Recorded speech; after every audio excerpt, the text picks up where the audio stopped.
How'd you, because I see like you're involved in projects that are very community oriented. Yeah, yeah. And I didn't know you were this young, which is pretty impressive that someone this young is into the community so much. Well, that kind of started through Jamal Berger, one of my mentors. He started the kickback, um, and I was actually like one of the first, you can say, recipients of it. Just kind of around older people who were in areas and spaces I wanted to be in when I grew up, and they gave me access to resources, and they showed me a path that I knew existed, but I didn't know was so accessible.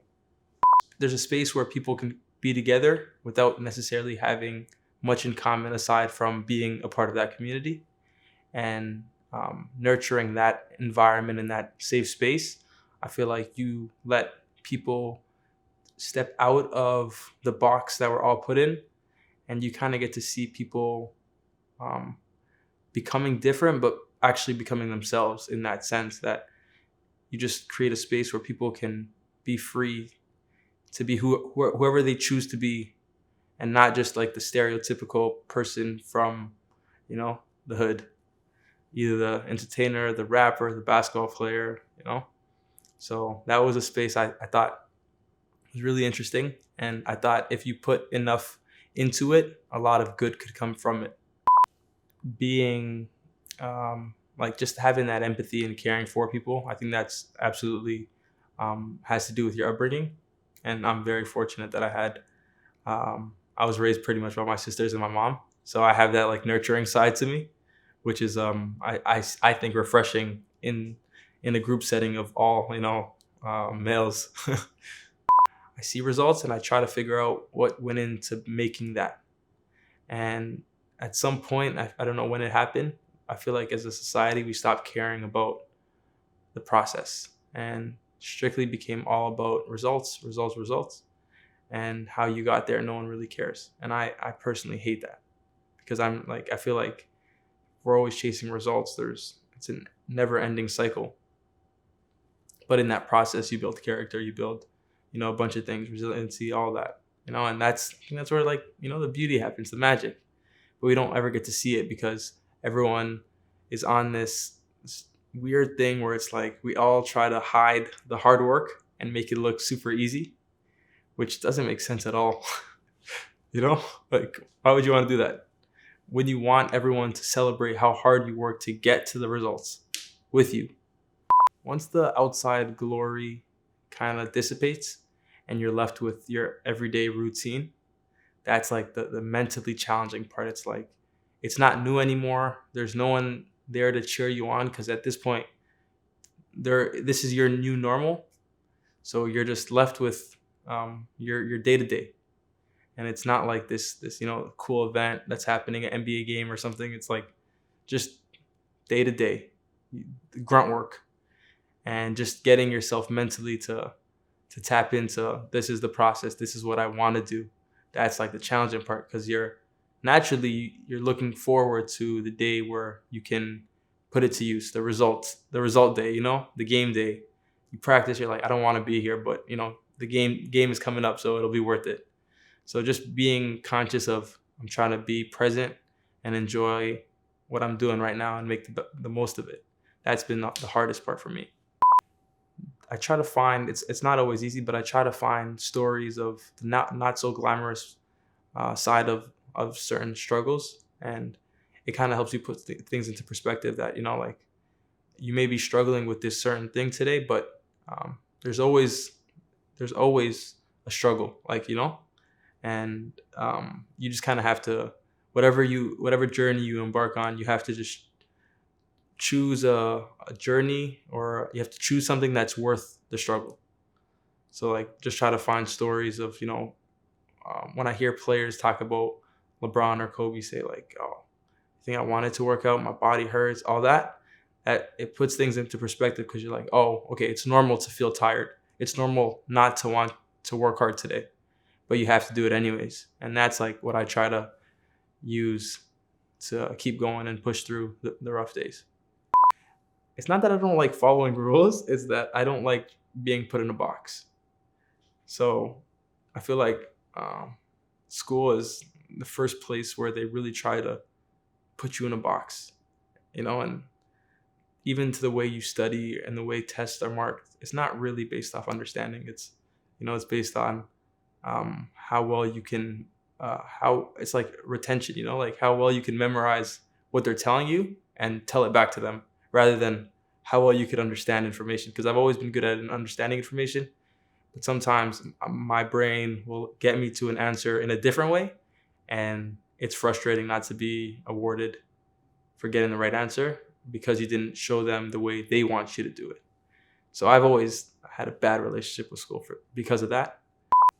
It's funny because the only like person that doesn't really understand it would be my mom, because there's such a generation gap. And it might sound really weird, but I kind of always used it as like a chip on my shoulder. So I never really wanted her to be fully on board, because I feel like I would lose some of that edge that I kind of use with me. It's like I need it. So for some reason I need it. So I don't really, try to get her on board anymore. More so like, sometimes you need to create enemies in a sense to go further than you could go without it.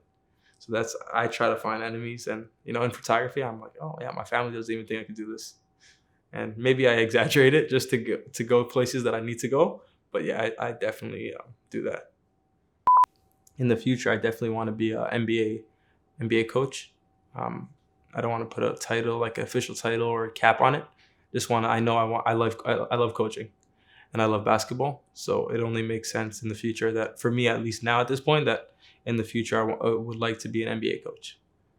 And I mean, I watch NBA games all the time. I love basketball and I love coaching. So it's just like, you find the things that all make sense together, and that's the job for now that I think would be like the dream job. I went back to my high school because we sucked. I went back to my high school and I tried to put a little touch on it, and it wasn't even that I got into coaching per se. It was more so that I got into wanting to win, and through that I had to become a better coach, because I knew as soon as I committed to that, my name would be associated to it, and I don't like losing. So I tried my best to be the best coach that I could be and overachieve with the tools and resources that I had. So yeah, that's how I got into it, and from there, your brain just goes places, and it doesn't stop. It was 2011, Lakers Dallas series. I was a huge Kobe fan. That's literally the reason I watch basketball. The reason I love basketball is because of Kobe. And they had just come off a championship run, and they got swept by Dallas. And it was like such a like heartbreaking moment, because like my superhero, I just got taken down for the first time, and I was like something's wrong. Like, you're not supposed to lose. Like, you're Kobe. How the hell did you lose? So that was like my first time. Like, I felt defeated personally, and from there, that chip is just always on you. The only thing more important than winning is growth. So that's how I kind of like normalize it in my head. Is like, as long as you're growing, it's not considered a loss. But if you're not growing and then you lose, then you could you can sit on that. Like, that's a real L. Double whammy. So that's how I kind of like normalize losing if I'm growing. Sometimes I'll take shots that I know I'm not good at, even though the coaches and players are evaluating you all the time, because I want to get the bad reps out of the way in practice so that in game I'm comfortable. But others are going to kind of like hold themselves back because they don't want to mess up. And then they're kind of cheating themselves throughout the whole practice. And then in game, they don't really take those shots because they're kind of scared. But I'm like, fuck it.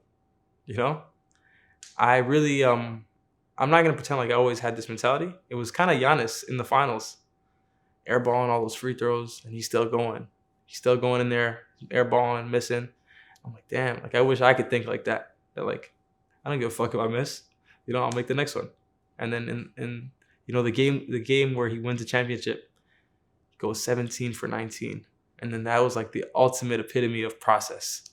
Like, he had to endure all that to get here. And then when he got to the mountaintop, it was sweet. No one wants to look bad because you never see anyone look bad, Social media, literally they're called highlights on Instagram. Just highlights, you know, just the good parts. It's like sometimes I'll be posting like lowlights on my stories just to show people like, oh yeah, you know, these exist. It's okay to show people when you mess up. And they're like, why would you want to show that? Nobody wants to see that. It's like, this is literally a part of your process and you guys crop it out because you guys don't want to look bad. I don't want you to think I'm perfect. I know I'm not. I don't want to be held to that impossible standard. So I'm going to show you that I mess up probably more than I do good. So with that, like you're just going to realize that I'm just human. The way I found success in every place I've been in is how can I make the people around me better? And I feel like that a lot of people could be better and probably will reach higher levels if they thought more about others than themselves. Sometimes you don't need to be the best in the room. You just need to be the best fit. And that was always like, I always thought of that. Like, how can I bring value without getting in the way? And you don't need to like come in with a big splash. You just need to be like consistently the guy who brings value without getting in the way. And those guys, they never made me feel bad about asking a lot of questions. And I'm like, damn, I was probably annoying the shit. 15-year-old, I probably asked a question like every 10 minutes, And I'm sure to them it was refreshing. And it's probably like pushed them to be better mentors and leaders at a young age for them, I would say 24, 25. But yeah, they just gave me a space to grow and access to things that I didn't have growing up where I grew up, honestly. Without those guys, I could never say I wanted to be an NBA coach. But it's because I've been on so many NBA courts that it's such a like realistic goal. And to say that at 22, I know that may sound crazy that being an NBA coach is such a realistic goal. But I've been in spaces where that feels really possible. And that alone, that access is, you can't put a price on that. And I'm forever grateful for that.